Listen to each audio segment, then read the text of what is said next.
Forgotten for nearly half a century. That is how prosecutors and defense attorneys describe one death row inmate's case. KPRC2 investigates Robert Arnold has been studying the case of Clarence Jordan, who was sentenced to death but never executed. Robert is joining us now to break down what happened.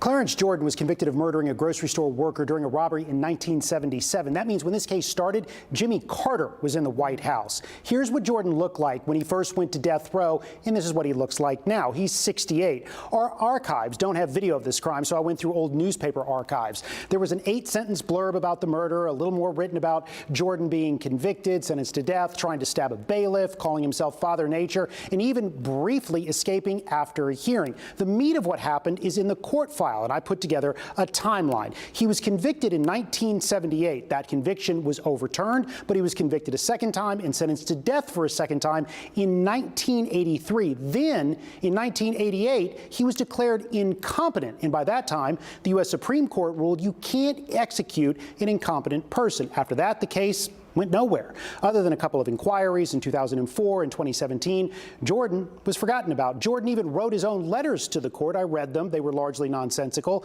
but those letters didn't even trigger any real action. That is until this past November, when the head of Texas's Office of Capital and Forensic Writs, the public defender for people facing a death sentence, asked to be appointed as Jordan's attorney.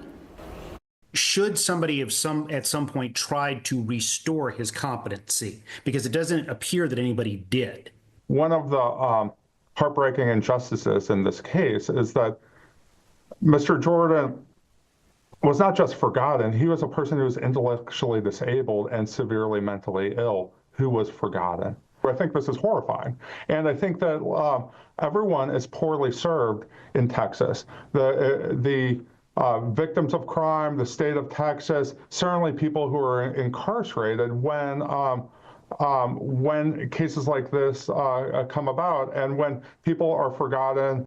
That was Ben Wolf, and he plans to argue Jordan should never have gotten a death sentence in the first place because he's mentally ill. He has a low IQ, schizophrenic, has hallucinations, along with being incompetent.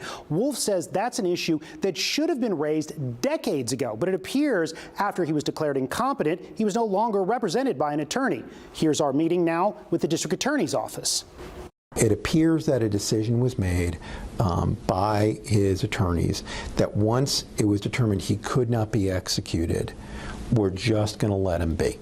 Isn't the court supposed to periodically monitor someone to find out if their competency has been restored? Yes, the courts are supposed to provide a monitoring function. Did that happen here? I don't know, and I don't believe so. Do you have any concerns at all that the facts of the case don't support Jordan being guilty of this crime? No, I don't think there's any doubt that Clarence Jordan committed capital murder. There is no doubt that Clarence Jordan was an extremely violent, dangerous person at the time of his trial. The issue is, should he be on death row? As to, is he actually innocent?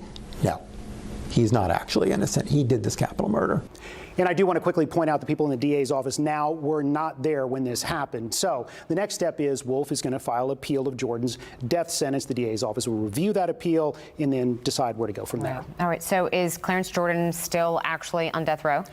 Yes and no. He is still a death row inmate, but in 2015 he was moved to the Estelle Prison Unit, which is the unit that handles inmates who have chronic medical issues. What we've learned in the court file is in 2015 he suffered a stroke and can't even speak anymore. Oh, wow. Okay.